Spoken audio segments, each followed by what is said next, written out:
Hello, I will told you the latest news today. 7.6 magnitude earthquake strikes offshore from southern Philippines.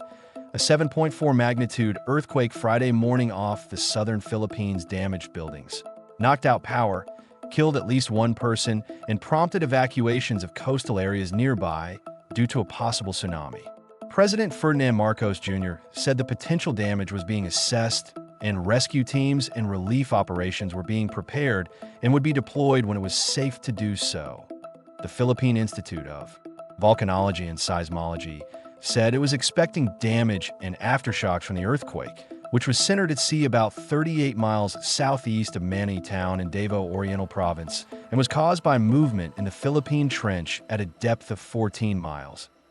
At least one person died after being hit by falling debris in the south. Office of Civil Defense Deputy Administrator Bernardo Rafaelito Alejandro said in a news briefing without providing details. Several buildings sustained cracks in their walls, including an international airport in Davao City, but it remained operational without any flights being canceled, Alejandro said. I was driving my car when it suddenly swayed, and I saw power lines swaying wildly.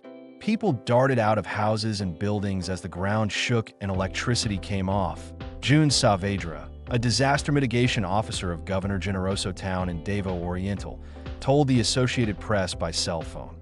We've had earthquakes in the past, but this was the strongest, Saavedra said, adding that the intense ground swaying caused cracks in several buildings, including schools.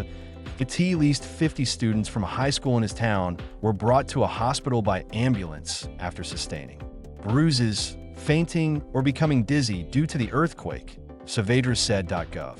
Generoso is a town about 62 miles south of Manay, where classes in all levels were also suspended.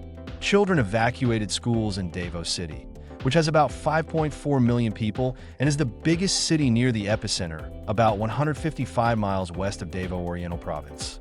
The Pacific Tsunami Warning Center in Honolulu said small waves were detected on the coast of the Philippines and Indonesia before the threat passed about 2 hours after the quake. It said small sea fluctuations may continue. Alejandro warned that tsunami waves could hit 6 nearby coastal provinces from Davao Oriental up to 2 hours after the earthquake struck at 9:43 a.m.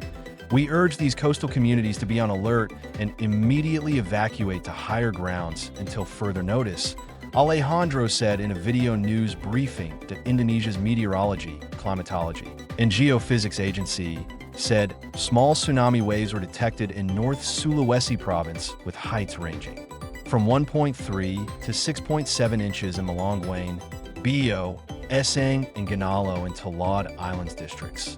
The Philippines is still recovering from a September 30th earthquake with a magnitude of 6.9 that left at least 74 people dead and displaced thousands of people in the central province of Cebu. Particularly Bogo City and outlying towns point one of the world's most disaster-prone countries. The Philippines is often hit by earthquakes and volcanic eruptions because of its location on the Pacific Ring of Fire, an arc of seismic faults around the ocean. The archipelago also is lashed by about 20 typhoons and storms each year, making disaster response a major task of the government and volunteer groups. Also Friday, an earthquake with a preliminary magnitude of 6.0 struck Friday off the coast of Papua New Guinea. The U.S. Geological Survey said it was centered in the Bismarck Sea, 257 miles northeast of Lae, the South Pacific island nation's second most populous city. Thanks for listening. Subscribe to the channel to stay tuned for the latest news.